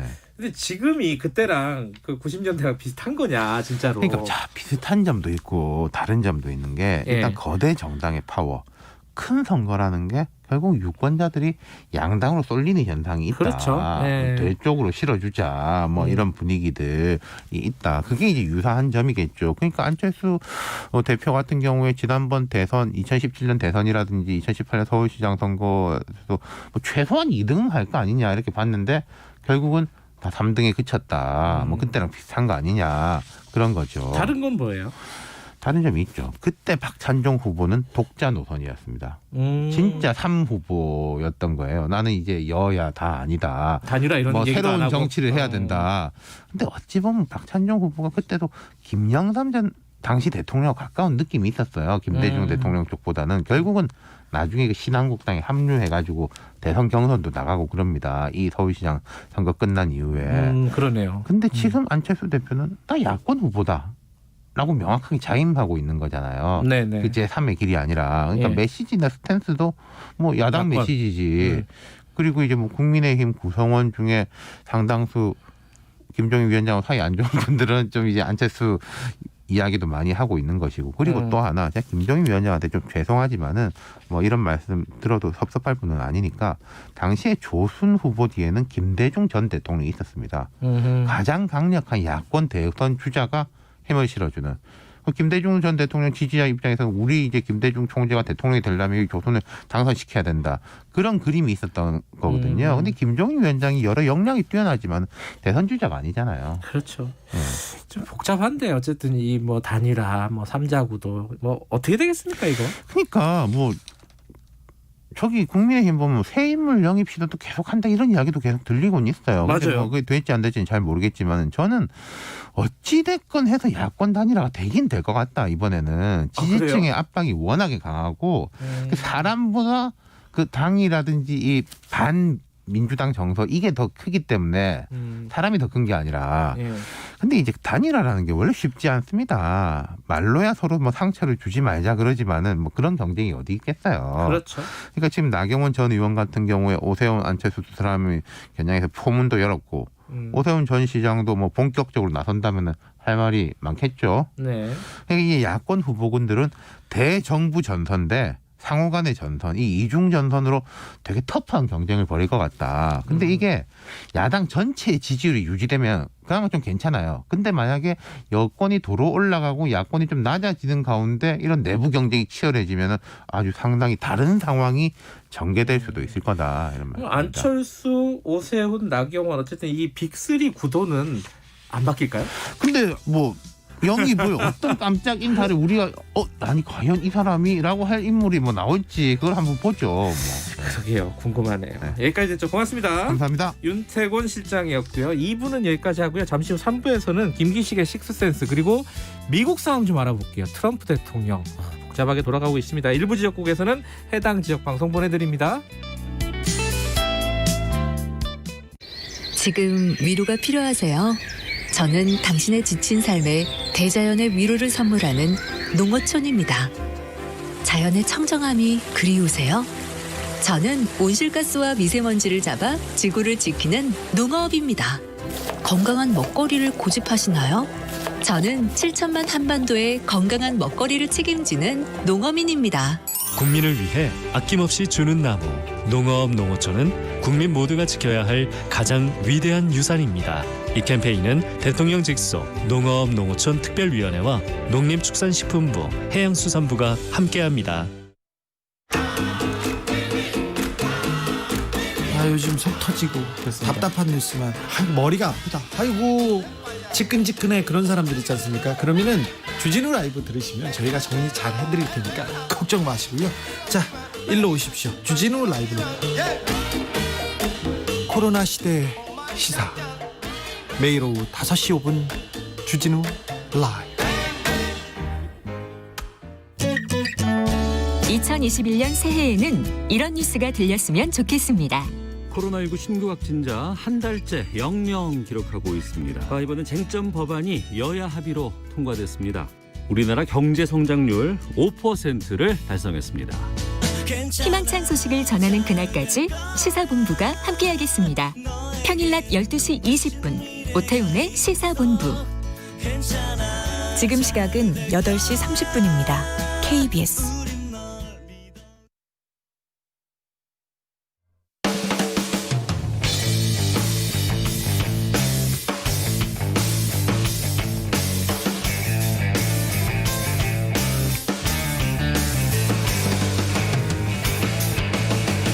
김경래의 최강 시사.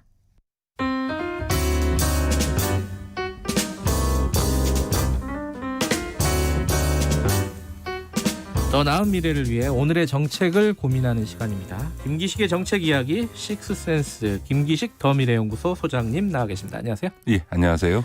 공매도 얘기가 좀 시끄럽습니다. 근데 이게 뉴스는 많이 나오는데 또 막상 생각해보면 계속 헷갈려요. 공매도가 뭐였지? 네. 읽어보고 알긴 알았는데 또 며칠 지나면 또 잊어먹고. 이게 뭐 공매도가 설명 쉽게 좀 해주세요. 그러니까 쉽게 얘기하면 돈을 빌려서 주식 투자하는 걸 미수매매라고 얘기를 하는데 이거는 주식을 빌려서 하는 겁니다. 그러니까 예를 들어서 10,000원짜리 주식을 주식 10,000주를 빌려서 팔면은 1억을 그 손에 쥘 거 아닙니까? 그렇죠. 근데 빌려서 파는 거예요. 예. 근데 만약 그 주식 가치가 8,000만 원이 됐다. 예. 그럼 1억 중에서 8,000만 원을 가지고 주식 10,000주를 사가지고 빌린 주식 10,000주를 갚아버리면 2천만 원의 이익이 생기잖아요. 그런 것처럼 빌린 주식을 가지고 주식 매매를 해서 이익을 얻는데 이런 이익은 반드시 주가가 하락할 경우에만 이익이 발생하는 거죠. 약간 일반적인 주식 매매보다 약간 투기성이 더 있는 것 같기도 하고. 그렇죠? 예, 그러니까 이거에 대해서 논란이 있는데요. 그러니까 이제 이 자체로는 시장에서의 기능이라고 봐야 되기 때문에 좋다 나쁘다고 얘기하기가 어렵습니다. 예를 들어서 주식이라는 거는 늘 등락이 오고 가는 건데 오르는 경우만인 게 아니라 내려가는 경우도 그렇죠. 있으니까 이게 내려가는 경우에 따른 어떤 손실 리스크, 손실 위험을 분산시키는 해지 차원의 투자 기법이기도 하고요. 예를 들어 지수 선물 같은 경우도 예를 들어 하락하는 것에 배팅을 해서 이제 그 이익이 생기기도 하는 거니까 다양한 주식 시장의 상품 정도로 이해할 수 있습니다. 지금 원래 이제 공매도라는 게 있었는데 그죠? 코로나 그 주가 하락 국면에서 일시적으로 중지했었잖아요. 했다가 3월 15일 이후에 이제 다시 풀리게 돼 있는 거잖아요. 근데 여기에 대해서 지금 여권에서 말들이 좀 이거 정확하지가 않아요. 어떤 사람은 안 된다 그러고 어떤 사람은 해야 되는 거 아니냐. 좀 복잡한 상황이에요, 이게. 네, 그렇습니다. 그러니까 이제 그 주로 개미들이 이제 이 공매도에 대한 비판 여론이 굉장히 높습니다. 떨어질까 봐. 그러니까 그 이유는 이제 첫 번째는 공매도가 개인에게는 불어돼 있고 기관들만 하게 돼 있으니까 이게 기울어진 운동장이고 우리는 속수무책으로 당한다 이런 게 하나 있고요.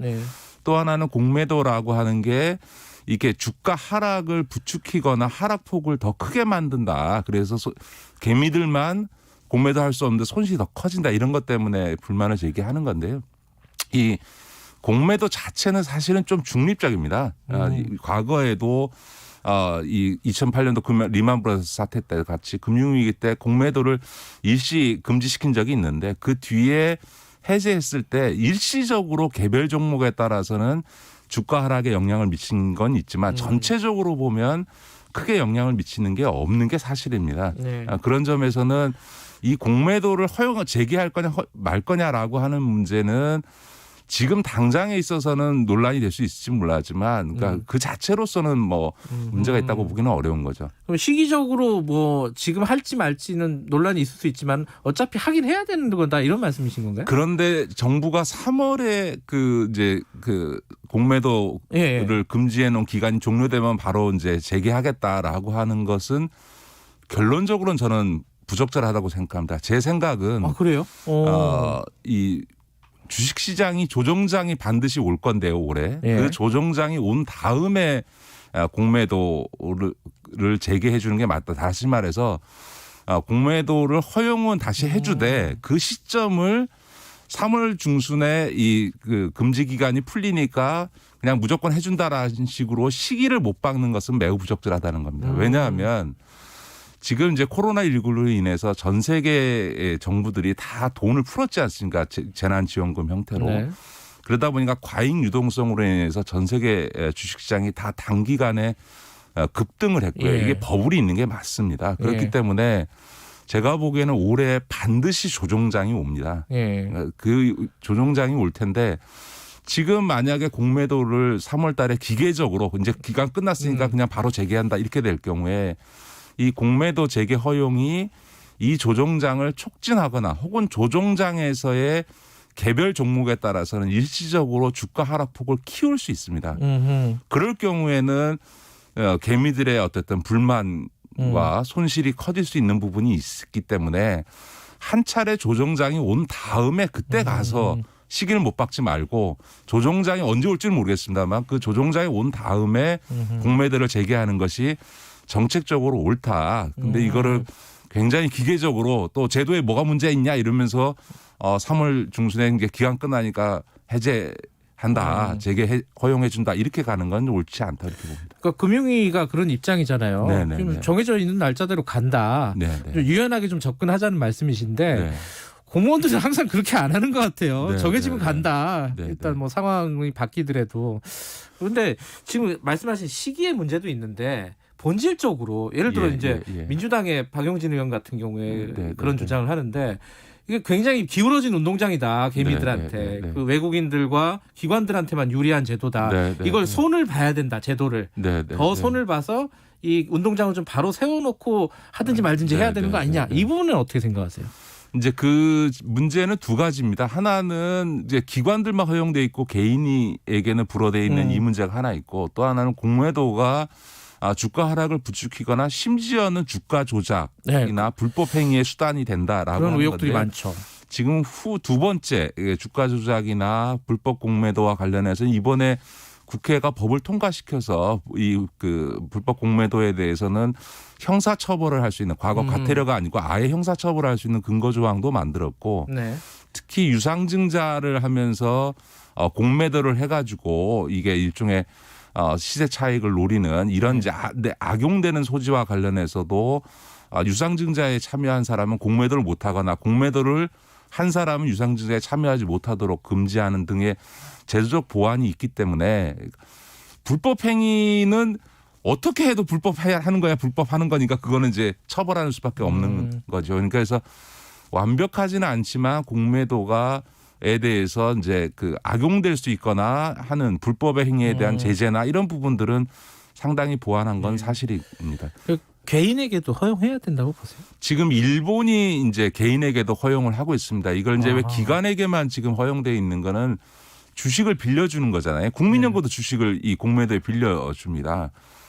근데 주식을 빌려주는 거니까 일종의 신용도가 있어야 되는 거니까 아무나 개인들에게 이 주식을 빌려줄 리가 없죠. 허용해줘도 그럴 리가 없거든요. 그러니까 그런 점에서는 실제로 개인에게 전면적으로 허용한다는 거는 제도적인 문제를 떠나서 시장에서 가능하지 않을 거다. 그러니까 적어도 주식을 몇십만 주를 누구한테 빌려준다 그러면 그 기관이 최소한 그 정도를 변상할 만한 정도의 자본이 있다라고 신뢰할 경우에만 주는 게 하나 있고요. 또 하나는 우리나라 개미들의 이 투자 양태가 사실은 초단기 매매거든요. 헤지펀드를 많이 비난하십니다만 사실 헤지펀드의 평균 주식 보유 기간이 3년인데 우리나라 개미들의 평균 주식 보유 기간이 한 달이 안 됩니다. 그러니까 단타들 이런 초단기 단타 매매를 하는 데 있어서 오히려 개인들에게 공매도를 허용하게 되면 개인들이 이런 초단기 단타 매매 경향으로 보면 공매도를 활용할 가능성이 개인들에게 오히려 더 크기 때문에 개인에게 이 공매도를 허용하는 것이 꼭 바람직하냐라고 하는 거는 검토해 볼 수는 있겠습니다. 역시나 좀 신중하게 봐야 되겠다. 알겠습니다. 주식 얘기 마지막으로요. 금감위원장도 역임하셨고 금융 전문가신데 요즘 주식 한참 막 올랐다. 좀 걱정도 되는 사람들도 있고 조언을 좀 해주신다면요, 투자자들에게. 제가 사실은 전 금감원장이기도 해서 예. 이 주식 시장에 대해서는 그 시장에 혹시나 잘못된 메시지가 될까봐 극도로 말을 안 합니다. 공개적으로 말을 안 하는데 예.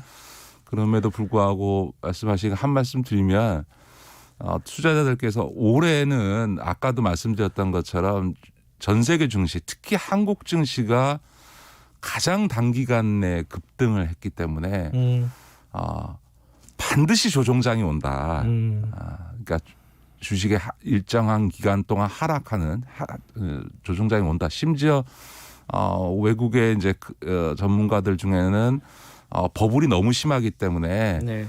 폭락장 수준까지 갈 거다 이렇게 얘기를 합니다만 저는 꼭 그렇게 보지는 않습니다. 왜냐하면 올해 이제 그 백신이 예정대로 전 세계적으로 보급이 되면 올 연말쯤 되면 이제 팬데믹이 정리가 될 거기 때문에 그렇게 되면 이제 경제가 위축됐던 2년간 위축됐던 경제가 굉장히 빠른 속도로 회복할 거라고 합니다. 전 세계적으로. 그렇게 되면 이런 경제에 대한 기대감 때문에 올 하반기부터 선행해서 주식시장 움직이기 때문에 그 어떤 팬데믹 이후 경제의 회복에 대한 기대감들이 반영될 거여서 저는 폭락장으로 이어질 건 아니라고 봅니다만 그러나 조정장은 반드시 온다. 그런 점에서 권면 우리 이제 투자자에게 하시는 특히 개미들께는 반드시 분산 투자해라. 한 종목에 몰빵하시는 식으로 갔다가는 큰일 날 수 있다라고 하는 거고요.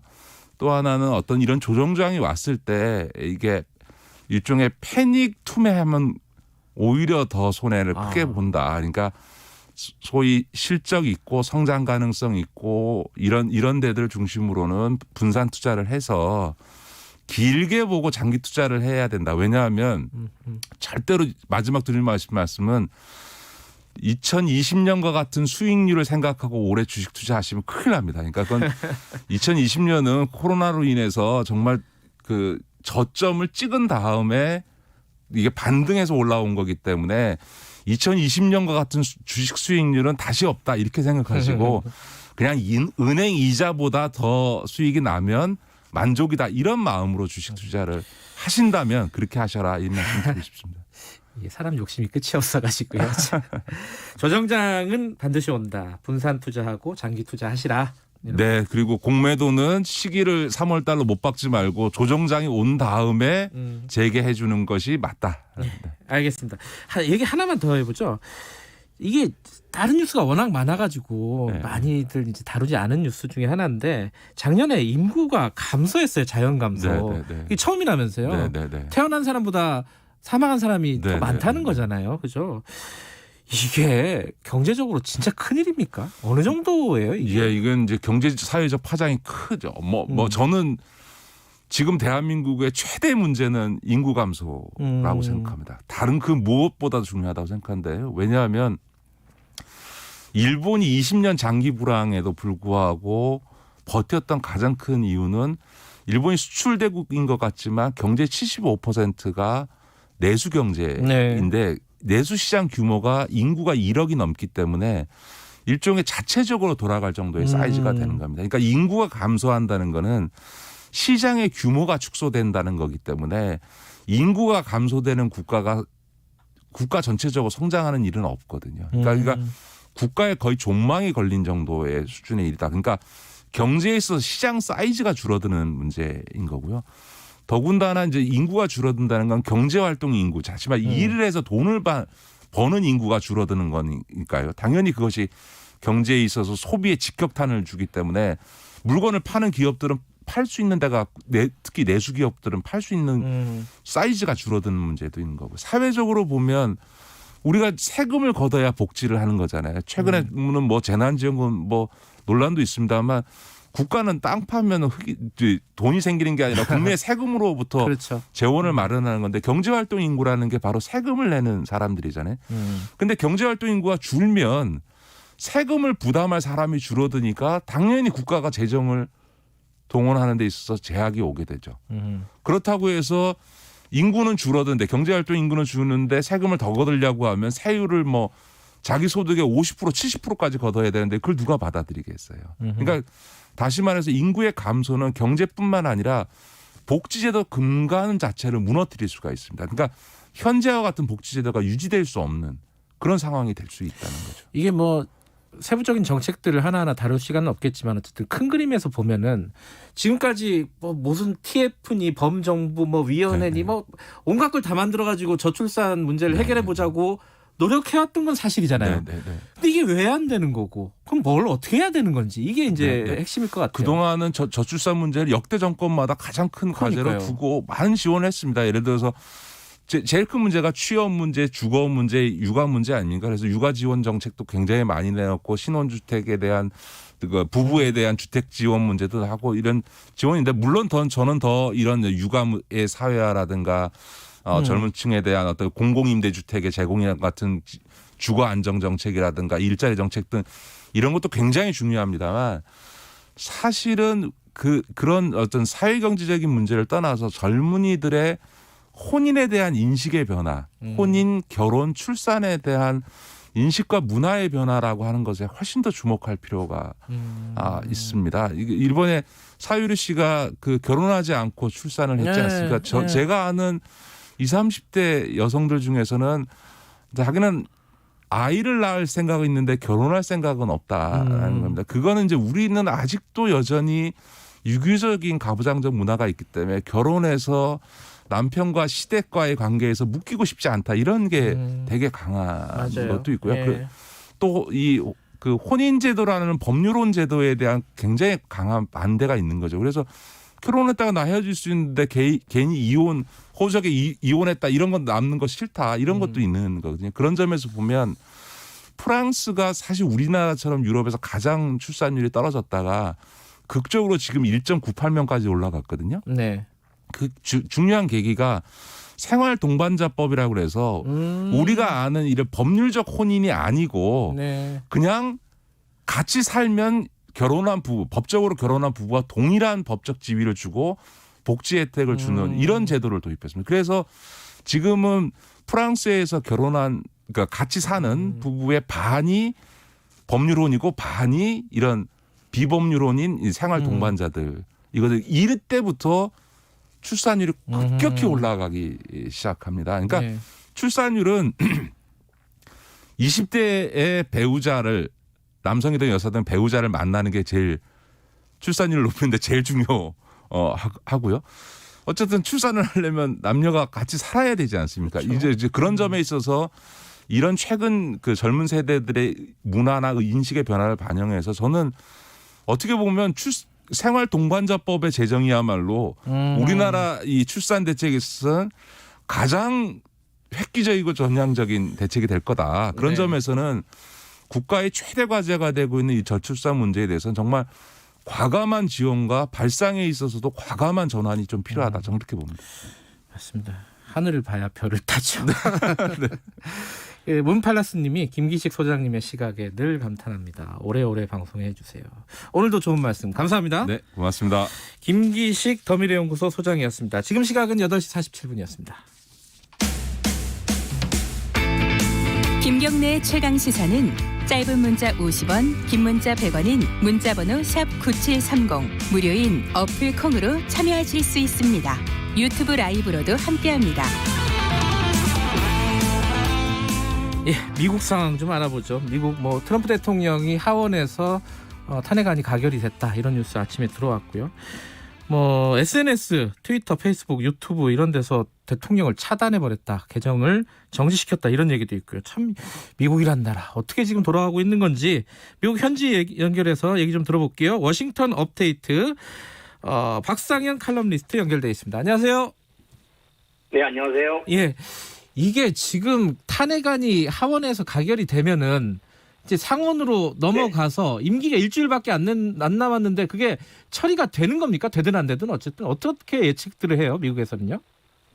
우선 상원에서는 임기 내에 통과되는 거는 무리라고 얘기하고 있고요. 그래요. 기본적으로 걸리는 시간이 그게 사실 상원에 들어가면 재판이거든요. 아하. 그래서 재판 과정이기 때문에 그거를 양쪽에서 다 증언을 하고 하려면은 아무리 짧게 잡아도 일주일은 잡히기 때문에 네. 이 시간 안에 결정 나는 거는 무리라고 생각을 하고 현재는 하원만 통과했기 때문에 탄핵은 된 상황이고요. 네.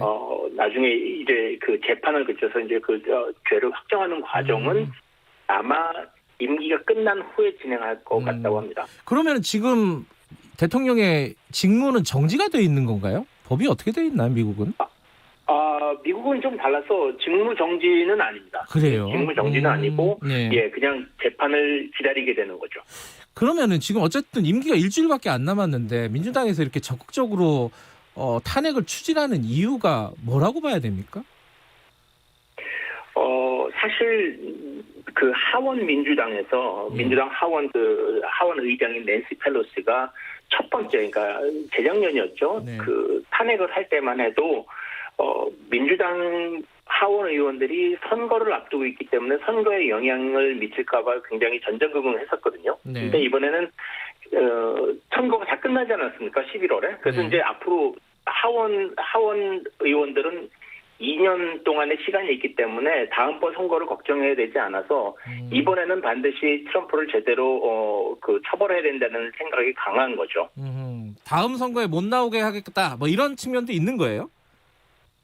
네, 그게 굉장히 강하고요. 하지만 그거하고 별개로 트럼프가 지금 한 행동이 이제까지하고는 차원이 다른 헌법을 망가뜨리는 행동이라고 보고 있기 때문에 이거를 그대로 그냥 놔두고 넘어간다는 거는 첫째는 미국 사회의 아주 나쁜 선례라고 생각을 하고 있고 또 하나 나오는 이야기가 미국이 민주주의를 선도하는 국가로서 세계에 굉장히 안 좋은 영향을 미치는, 그러니까 세계에도 굉장히 나쁜 선례를 남긴다는 어떤 책임감을 느끼고 있더라고요.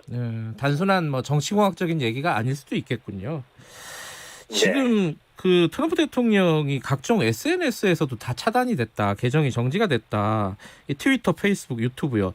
이거는 이게 어떻게 봐야 돼요? 이게 참 생각이 복잡해지더라고요. 임기 얼마 안 남아놓고 갑자기 이러는 것도 좀 이상하고 그렇다고 해서 놔둘 수도 없는 거고 미국에선 여론이 어떻습니까? 이거에 대해서? 트럼프 지지자들을 제외하면 대부분은 찬성하고 있습니다. 아, 그래요? 예. 왜냐하면은 사실 소셜미디어 기업들이 이 조치를 취한 것도 자기네들이 그걸 원해서라기보다는 여론에 밀려서 한 거거든요. 근데 그 여론이 사실 지난 4년 내내 트럼프도 다른 사용자들하고 똑같은 기준으로 저렇게 거짓말을 하고 나쁜 소리를 하면은 차단해야 된다고 얘기를 했는데 근데 소셜미디어 입장에서는 이게 일반인이면은 차단을 하겠는데 선출된 공무원이기 때문에 이 사람의 말은 기록으로 남겨야 되기 때문에 우리는 차단할 수 없다 이런 입장이었습니다. 그런데 결국 이제 대형 사태가 터지고 이제 6명이 사망하는 일이 벌어졌잖아요. 그러니까 이 상황까지 오니까 그리고 또 하나는 이제 트럼프가 임기가 거의 다 끝났기 때문에 사실은 이쯤에서 차단하자고 내부적으로 이제 결정을 한 거겠죠. 그러니까 지금 방금 말씀하신 그 쟁점이 있잖아요. 이게 미국은 워낙 표현의 자유를 중시하는 나라이기도 하고 국민들이 직접 뽑은 대통령 선출 권력을 일개 사기업에서 입을 막아버린다? 이게 받아들일 수 있는 건지 미국 사회에서 어떻게 보세요? 네, 그게 사실 문제가 됩니다. 그래서 미국의 굉장히 유명한 인권기관 ACLU에서도 트럼프하고는 굉장히 사이가 좋지 않았지만 인권 단체이기 때문에 그런데 그런 단체에서도 이번 문제에 관해서는 이런 식으로 하면 안 된다고 이제 그 경고를 했거든요. 거기서 ACLU에서 반대를 한 이유도 방금 말씀하신 것처럼 선출되지 않은 권력이 선출된 권력의 입을 막는다는 건 있을 수 없다는 거죠. 근데 다른 한편으로는 소셜미디어 이전에도 대통령은 얼마든지 국민한테 메시지를 전달할 수 있었거든요. 매스미디어가 있었으니까요. 그래서 지금도 사실 트럼프가 국민한테 자기의 메시지를 전달하려면 얼마든지 가능한 통로는 있습니다. 그런데 이제 소셜미디어로 그 대통령 당선까지 왔던 트럼프이기 때문에 타격이 굉장히 큰 거죠. 또 하나 좀 복잡한 게 이게 여론에 밀려서 이렇게 결정을 했다고 했는데 주가는 막 떨어져요. 이 결정을 하니까 이건 또 어떻게 봐야 됩니까? 사실 트위터 입장에서는 좀 트럼프가 좋은 고객이었던 건 사실이거든요. 사실 4년 전만 해도 트위터가 이 정도로 관심을 끌지는 않았었어요. 트위터의 영향력이 좀 줄어들고 있는 와중에 트럼프가 트위터를 열심히 사용하면서 전 세계에서 몰려들어서 이제 트럼프의 트윗을 받고 실제로 트럼프의 팔로워 숫자가요. 트위터 그 하루 사용자 숫자의 절반 정도에 해당할 정도로 전체 숫자만 본다면은 굉장히 많은 숫자이기 때문에 이 사람들 비즈니스를 지금 잃는다는 거는 굉장한 타격인 건 사실입니다. 근데 다른 한편으로는 트위터가 덕은 봤지만 리스크도 같이 커졌거든요. 정치적인 리스크가 굉장히 커졌고 그것 때문에 사업에 집중하기 힘들다는 말이 나올 정도로 문제를 겪었기 때문에 이런 결정을 하게 된 거죠. 근데 페이스북의 입장은 좀 다릅니다. 페이스북 같은 경우도 뭐 비슷한 일을 겪긴 했지만은 페이스북은 뭐 트위터도 비슷한 업종이긴 하지만 광고업을 하고 있거든요. 근데 지난 팬데믹 기간 동안은 광고 그 수익이 굉장히 줄었습니다. 그래서 트럼프하고 상관없이 페이스북 입장에서는 지금 수익 문제가 있고 또 앞으로 그 바이든이 계속해서 이어갈 그 반독점 혐의 조사가 지금 앞으로 몇 년 동안 진행될 거기 때문에 주주들은 좀 불안해하는 대목이 있죠. 근데 이 와중에 그 미국의 통신품위법 이게 트럼프 대통령이 계속 폐지하자고 주장했던 거잖아요. 이 논란이 있던데 이거는 간단하게 얘기하면 뭡니까? 이게 좀 복잡해요. 네, 이게 사실 좀 그 복잡한 부분이 있는 문제입니다. 원래 그 통신품위법 그 230조라는 거는 원래 이랬습니다. 인터넷 포럼 같은데 글을 남기는 사용자들이 글을 남기는데 그것 때문에 문제가 생기면은 그래서 그것 때문에 이제 그 명예훼손 같은 문제가 생기면은 그 기업이 책임을 져야 되느냐 아니면은 그 글을 남긴 사용자가 책임을 져야 되느냐 문제였거든요. 그런데 그것 때문에 회사들이 어려움을 겪었던 게 이제 90년대입니다. 그래서 이 법이 생긴 게 96년인데 그때 그 인터넷 기업을 그 양성하려는 목적으로 플랫폼은 책임지지 않는 대신에 그 사용자가 남긴 글에 책임지지 않는 대신에 그건 우리가 법이 보호해 줄 테니까 대신에 너희들은 열심히 그 게시판에 있는 거를 깨끗하게 청소하는 노력을 해라는 의도로 만들어진 법이거든요. 그런데 트럼프하고 공화당 입장에서는 이 소셜미디어 기업들이 보수 우익의 포스팅을 계속해서 삭제하거나 아니면 제한한다는 소리를 하고 있어요. 그래서 일종의 보복의 성격으로 그 230조를 없애겠다고 하는 건데 사실 좀 우스운 것이 만약에 230조가 없어지면은 기업들 입장에서는 더 열심히 차단을 해야 되는 거거든요. 알겠습니다. 여기까지 드릴게요. 여기까지 드릴게요. 박상현 칼럼니스트였습니다.